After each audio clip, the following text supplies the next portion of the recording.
Hello everyone, my name is Bren Hello, my name's Jem. and this is the Trunk2Tale podcast in which we're seeking to humanise healthcare through the sharing of stories. And today we've got a very special guest. It's none other than our friend Brendan. And we're going to talk about his mother, because we wouldn't be here. There would be no Trunk2Tale if Bren's mum had not got dementia, as far as I understand. So, Bren, we'd like to pick our way through the story of your mother and her dementia. And so just start off by telling us how it even became anything. How did it all start? Well, actually, I'm going to ask you a question. What are those things that people are always told to do to stave off mental decline? Oh, well, obviously for a person like me, it's like things like Sudokus and crosswords and there you go. All those hang on, sorts you've of already things. hang on, stop. You don't need to go any further. You've already given the right answer. Oh, thank you. Good job you gave me that little bit of paper before we started. So yeah, about 2008, I was sitting at the dinner table in Ireland where my mother lived with her father and her sister, and she did the crossword every single day. Sorry, with her father or your father? Your father. That's a good question. My father. So she's living with her husband and her sister. Got you. My father, my aunt. Yeah. And she did the crossword every day successfully.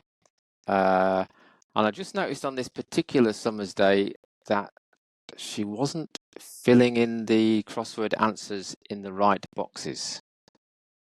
And I thought, maybe that's a small thing. But that anyway, as it turned out, that was the very first indication that she was going to develop Alzheimer's. And I just ask something about that. You know, it's me and my finicky nature, I think. But I know she wasn't putting it in the right box, but was she like trying to stuff a 17-letter word into a 4-letter word, or she wasn't. No, she was fitting it into the right. She was trying to put a 4-letter word into 16 across rather than 12 down. But 16 across was still 4 letters. 4 or 5. Okay. No, it wasn't as precise as that. It wasn't as precise. There was a couple of. And then she started to get a touch confused when she'd look back at the next answer and realise, oh, actually, I've already got an answer in there. Yeah. So I mean, I didn't overly seek to correct her.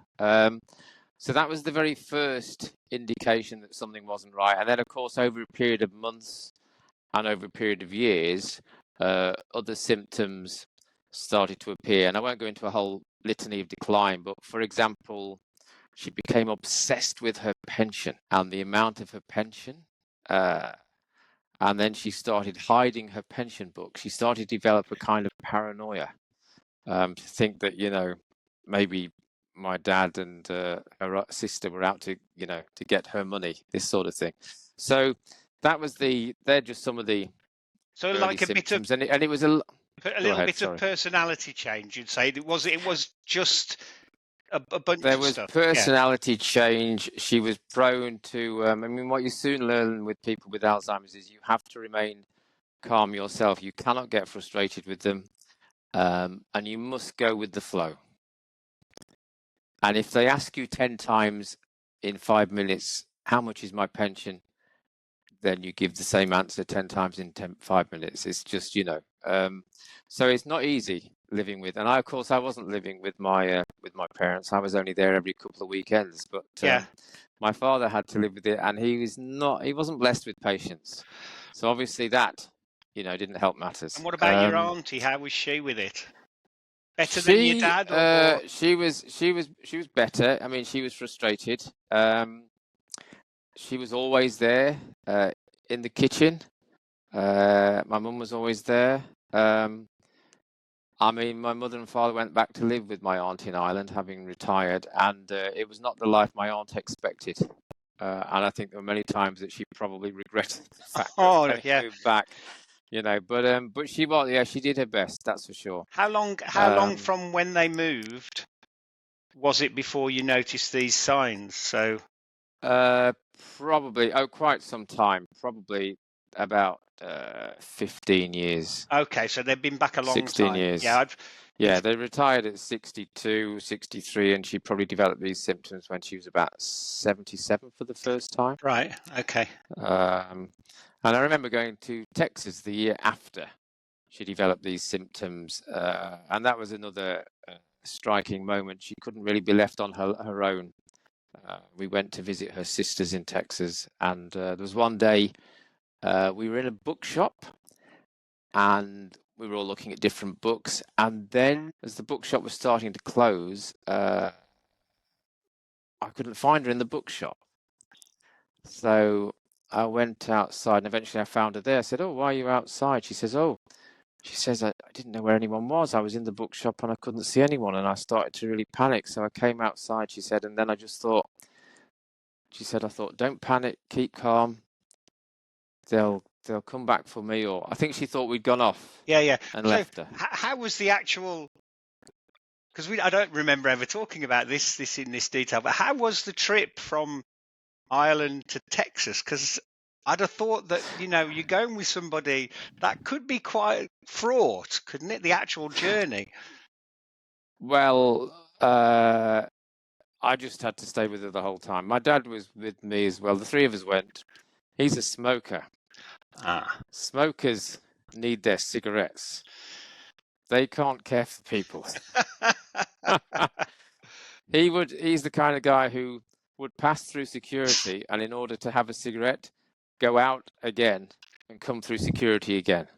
Right, that's slavery, isn't it? To the cigarette. I did not leave my mother's side, because in Houston Airport, she'd have struggled. At that point, had there been any sort of official diagnosis, or were you all? No, that was pre-diagnosis. But can I just ask, what had you communicated to you? Because were you seeing your mum more often than your siblings? I have 4 siblings. I don't have children, right, and wasn't married at the time, so I was in a position. And what were you talking to What were you talking to your siblings about at that point? You were saying, "Mum's sort of, I'm a bit worried about Mum." What were you saying? Precisely, I don't recall. I was keeping them updated. I'd send out emails. We'd talk on the telephone, so they knew that she had a problem. And occasionally, I think they visited. My sister did visit quite frequently, even though her own health wasn't good. Yeah. So yeah, they were aware. But you were relaying facts to them about what was happening, or you were relaying your fears related to the facts, if you understand the distinction? I was relaying facts because I was fairly certain the kind of path that we were on. Right. And when the diagnosis came 2 or 3 years later, it was just a confirmation. It wasn't a surprise to me. Why did it take so long to get a diagnosis? That I can't precisely recall, but medical systems aren't sort of linear operations, are they? So I think initially my even my mother had great recall for numbers. So I think when she first took the dementia test, even though she was struggling with the crossword, I think she passed the test. Okay, well, that's quite interesting, isn't it? I was pretty certain that she had dementia, but she could count backwards from, what was it, 81 in 9s or 7s, or what did 77 from 77, 63, 56, 49. I think I'm okay still. Yeah.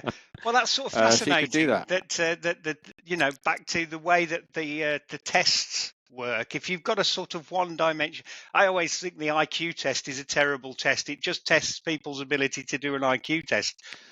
And correct. It's the same with this. So you can imagine that they're only going to do it once every that's right. 6 months or a year. They give you the test that's actually inappropriate because this is, I'm not saying it is, I'm just saying there's a question to be asked about it. But you're saying, yeah, she was actually not too bad at the dementia test. Yeah. So I think, the test obviously doesn't measure anything in a real life setting. Yeah. So, we're seeing things happening in practical settings in the house and so on. But it was so. I think initially, actually, they encouraged her, and she did go to a kind of day centre, which she really enjoyed. She'd have a meal and chat to other people, I think, who were either lonely or had memory problems. And that carried on for a few months, but eventually that stopped because, there's not enough places and other people need their go. But I think it took about 3 years to get a diagnosis. It might have happened quicker, perhaps, if I lived in Ireland. But, GP appointments had to fit in to some extent with our schedule. It would have been, as you're saying, it would have been faster had you been there. But of course, there's two perfectly functioning grown-ups with your mum, but they're not able to push through the system if it is needed in the way that you think you could have. No, they weren't capable of advocating. That's certainly true. Why not? For whatever reason. Okay. Probably because they've never had to advocate for anyone. My mother would have been the advocate for her children. It wasn't something that they were skilled at. It might sound kind of like a life skill to be able to kind of articulate your wife's problems in the event that she can't speak for herself, but it just wasn't something that they were able to do. Yeah. Or maybe, they expected someone else to do it. Well, it's interesting. So, I mean, we'll talk to other people, but other stories I hear is it's if the other people have a vested interest in trying to pretend it's not happening or whatever, it can slow things down quite a lot, because actually, an example that I have is the husband needed moving around in a car. If the diagnosis came in that the person had dementia and they weren't allowed to drive, he lost his driver. Right, so he's not going to try and push her through the system, because his main thing is he wants a driver, and so this sort of thing, and I imagine that the ability to sort of separate yourself from the person enough to do what's best for them might be something that gets harder as you get older. I mean, again, it would be interesting to hear if there's any, advocating for your. I think my father and my mum's sister just hoped the problem would eventually resolve itself or go away. I think I do recall my dad saying at some point, "You've got to sort this out," and I replied, "There'll be no sorting this out, Dad." It's horrible, the finality of it, isn't it? You just think, no, this is just it. And also, and also the people who live with the person who's got the condition are often themselves old. Yeah, that's right. And he's got his aches and pains, and he's got to go to the pub, and I mean, it's just not an easy. It's not easy. So it takes energy. The diagnosis, though, was it does, and the diagnosis when it came, well, that was a fascinating moment. It was so my parents lived in a small town about an hour south of Dublin, but we had to go to a hospital in Dublin, I remember, and we sat in this very sparse room. There was a doctor. What a kind of social worker, myself and my mum. It was a very big room. I don't recall. There was probably some paintings on the wall. I don't recall any. My mother sat at a small table opposite the doctor. I sat on a chair by the door. The social worker sat. So it was like we were located in three parts of the room. There was my mother and doctor by one wall. There was a social worker by another wall. I was in this wall. But your dad wasn't with you. It felt like he certainly wasn't with me. He did not want to be there for that moment. And there was a long gap between me and my mother. I remember being struck by that. Yeah, can I just ask a question about that? So go ahead. You've come for the tests have happened. You've now come to find out the results of the tests, like if you've got cancer or something. All of that's happened, but they're now going to talk to you, and this is the moment where you find out. Correct. Okay. And the doctor said, I cannot recall it word for word, but something along the lines of, we've done all the examinations, and I can tell you that you've got Alzheimer's. So I sat there and I heard this, and of course she's talking to my mother, and the social worker's there, and there's momentary silence, and my mother sort of nods. Now, at that moment, did she understand even what she'd been told? And I remember thinking, yeah, we're told that information is power, but Not feeling that way to me. You're thinking that moment felt empowering. I can yeah. tell you. How did And you feel it's apart like, well, from thank you, that? doctor. How did you feel? Okay, did you breathe out or breathe? I mean, it's like okay, now No, I it's all mean, out there, all I breathe was just in. hearing something that I expected to hear. Okay, I so mean, yeah, but you didn't necessarily feel like this was going to make your life easier in terms of, well, at least now we've got this, and you know. in that moment, no, I didn't think anything like that at that moment. I mean, I was conscious that, my mother is now more in the system. And we did walk away with a prescription and a, promise to follow up, etc. But what was most interesting for me about that actually came later. Over the next 2 or 3 days, my instinct was that she didn't intellectually understand what she'd been told, but that emotionally she had a very, very clear understanding that she'd been given some very bad news, because she was quite teary and upset, but didn't really know why she was teary and upset. So I think she knew something not good had happened to her. Yeah. Um, Can I ask what the role of the well, two questions. What was the role of the social worker? What did the social worker do? I think my impression was the social worker was there probably to offer a different kind of pastoral support. And the social worker did talk, but to be honest, I don't really remember. I don't really remember what the social worker said. Right. Okay. But probably something along the lines of, there's support out there. You're going to need to think about the long-term care, etc., etc. But pretty so talking sort at it of from a different perspective. Informational stuff, not. Yeah, information. I mean, I can see the logic of having someone other than a doctor at a diagnosis like that. I mean, I think cancer sufferers experience. They would be surrounded by a team, wouldn't they? Definitely. When diagnosis is given out and so on. And then of course, but really, it's go away and take the work out how you're going to manage this person's life, because you try and really, when all is said and done, the person with the condition can't manage their own lives. Yeah, and you were saying that your mum knew she'd got some bad news, but was in the intellectual processing of it. Had she forgotten that she'd been given that specific news very quickly, or did she? If you'd have said to her, "Mum, do you have Alzheimer's?" a day later, would she have looked at you? Oh no, she wouldn't have. She would definitely not have. Answered in the affirmative. She wouldn't have said yes if I'd asked that question. Yeah. I didn't ask that question. Yeah. I mean, why would you? That was not a question I needed to. No. Yeah, why would you? Exactly. Yeah. But no, she would not have known. She was aware that at different times that she had problems with her memory. I do recall her saying, "Oh, my memory is terrible." So she knew that, but she never connected a bad memory with having the possibility of having Alzheimer's. Right. And so, did you communicate the results of whatever to your family? Yes. Right. I mean, I might not have had my finest moment there. Go on. I do remember texting my sister, I think. I mean, they all knew that we were going to the hospital to receive a diagnosis. So, but having said that, when you receive that information by text, it does look blunt.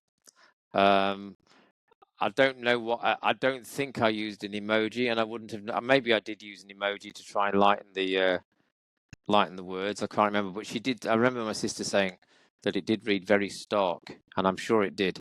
But you've got to remember, I've got 4 siblings, numerous uncles, aunts, and other people. And I was in Ireland. They were all in England. I thought, how am I going to tell them? And I think I did. I rang 1 or 2. I think I rang my brother in Australia. I thought he deserves a call.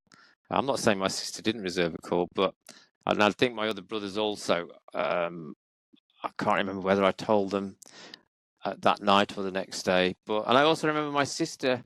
She told her daughters, who would have been about late teenage years, and they were both very upset. So my sister, when she received the text, was shocked but didn't break down in tears. But when she told her daughters, they did break down in tears because my mother had played a large part in raising them when they were young. So they were very, very upset, even though they were also aware of what had been happening, But did you, it's interesting you sort of, what's the word, you front-ended all of that by saying, I did not have my finest moment. Well, I don't know whether to communicate that information, so...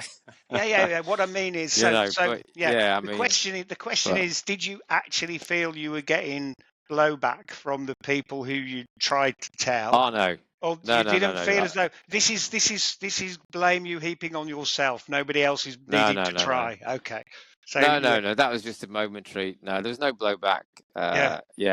It was, don't worry, Brett. No, that was fine. You're officially absolved of any. We other people on the outside are looking at it going, you can't blame yourself for that, mate. Next time you tell the story, I don't want you to say you didn't have your finest hour. Yeah. Because you had a big responsibility there. Well, thank you, Father Jem. That's all right. It's all right. It's free. Fortunately, it takes me no effort to think well of you. So it's not that easy to absolve an Irish person of guilt. Well, that's That's the whole other conversations. Series. That's right about it. But no, don't worry. I wasn't beating myself up. No. Good. Didn't want you to be doing that. So then what's your next question? Well, then what happened? What came next? Then we lived with it for a few years. My mum lived with it. What does that mean? For the rest of her life. But what I mean is, she continued to live at home. Yeah. My father continued to experience frustration. My mum's sister, whose own health was declining. All their health were declining. These people are now in their early 80s. It was a very, very difficult time for them all. But did you notice? Did the medication make any difference as far as you could tell, or? There may have been a slight slowing down, but it was all, everything was going one way. It may have developed, the disease may have developed slightly more slowly. But it was all going in one direction. There was It was difficult to find hope in those years. And I do remember getting to the point where my father did ask, he communicated it, I think, to me and my sister. He did ask that my mother be moved to a nursing home. Right. He couldn't handle it anymore, and we did start that process. Just a question about that. Now you look back at the whole thing, when you say it was difficult to find any hope, is there a way that if you were talking to somebody else who was where you were at that point, you could explain what hope meant? What was hope? What was being hopeful about this thing? Your mum having more periods of lucidity. The family coming together and it bringing you together. What would hope have looked like? Because I think that's part of the problem. You don't know what to look for. You don't know what to be hopeful about. When we talk about hope, let's not think of cure. Yeah. Cure is out of the question. Yeah. We're not asking for cure, but hope. What hope would have been would probably had the tablets significantly slowed the onset of the disease. That would have offered hope. And if in doing so somehow they could have reduced the extent to which, say, my mother repeated things or had these paranoid episodes, because they were the things that stretched patience in the house to its limits. So just little things like that, really. She needed a different environment. If someone has the kind of condition that she had, she was not in the best environment. She was in a very good town. That's something that's worth saying, actually. On the occasions that she did lose her way before she went into a nursing home, the locals helped her get home. I don't think that would happen very easily if you lived in a big city or... and she was also, actually, another thing that was hopeful, now I'm finding them now, she lived in the town in which she grew up. So, of course, the road to the church, the road to the shops, that hadn't changed. Yeah. So that also helped. And people will have known her from a long time ago as well. So from a long time ago, and also she'd been back there 15 years before she developed dementia. So that was a big thing. I mean, maybe if you imagine, you know, you live in a village and it takes a village to raise a child, and it takes a village to look after someone with Alzheimer's. You know, people in a village would probably help someone get home. That was good. That was really good. And were there any? I mean, you were saying that you had to go all the way to Dublin in order to get a diagnosis. Was there any, you know, community on the ground places for her to go at this point, or essentially there wasn't any memory cafe, there wasn't any, do you know what I mean?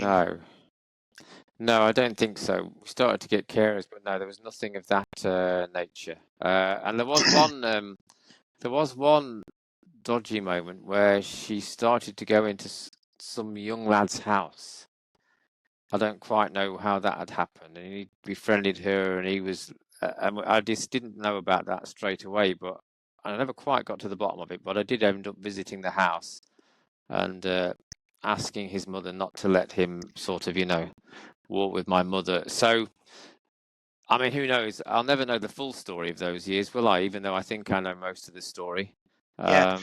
Well, look, I'm aware we've got about 3 minutes left, and I think we're gonna have to pick this up in a second episode. But what I want to close with, I mean, you have started to talk about you know, the things that could have been hopeful and the things that you're recognizing now which made life better. But just to ask you something about where the decision making lay, because I think that tees up the next conversation quite well, because probably, I mean, it sounds like on the face of it, you got yourself into the decision-making role. How? Why? Why was suddenly things coming down to you, right? I mean, you're the oldest child, aren't you? So there may be something there, blah, blah. Anyway, maybe you've got some thoughts about mate, that. That's it, isn't it? Eldest I child. I don't know because not married when it all started. Yeah, my oldest brother, and I don't mean anything badly, but my oldest brother is one of the least engaged with the practical dealings with my mum. My second oldest brother, he just he lives nearby. And my sister, who's the youngest, because she's female, I think, and my mum's female, and then something in that. So it's all a bit nebulous, but why you? Okay. I mean, I can see why your brother, who lives nearby, might be fundamental in the decision-making process in the case of your mother. So none of us lived nearby. One lived in Australia, 4 of us in the UK. My sister, who was heavily involved, didn't have the best of health. My 2 youngest brothers both had young children. I had neither child nor wife. I mean, when my mother first started to develop Alzheimer's. And maybe, eldest child, combination of factors, isn't it? And you still have to show willingness, you know. I wasn't completely feckless. So, Not completely. It was me. So, you know, still, of course, it's a decision, isn't it? It isn't that it simply was asked of me. Obviously, I decided to do it. But when the decision was made for my mum to leave her house and go to a nursing home, that decision was kind of a group decision. Although it happened to be me who did drive her to the nursing home that day. But that's we'll come back to all that. That's his own story. Well, I you know, watching it again, my memory fades of the whole thing, but I remember the amount of effort, you know, and the amount of consideration you put into looking after your mother was leaves me in the dust, mate. Anyway, that's all I can say about how I look after my own. Well, let me give a big thumbs up to Ryanair. I don't know whether many people praise Ryanair, but let's on a really, really upbeat moment. Ryanair saved me a fortune. I was going to Ireland every couple of weekends. I booked my flights early, and Ryanair is not as cheap as it was. But if you're single, if you're carrying little in the way of luggage and you can book early, Ireland for $9.99, mate. And you're happy to stand all the way.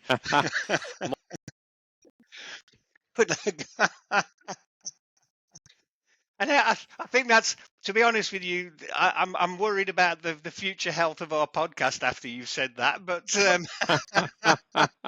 nobody's going to watch now. Nobody's going to watch. No. Yeah, people love to hate, hey? Yeah. But let's pick that story up again in the next episode. All right, and thanks very much for talking about it, because it's as you start unpicking it, you realise there's so much to unpick. But there is actually far more than I realised when I started talking about it. I'm remembering things that I've forgotten, but at least I can remember them. So very good, very good. Yeah. So all right, thank you, Jim. Thanks very much, Bren, and bye bye, everybody. Bye bye, everyone.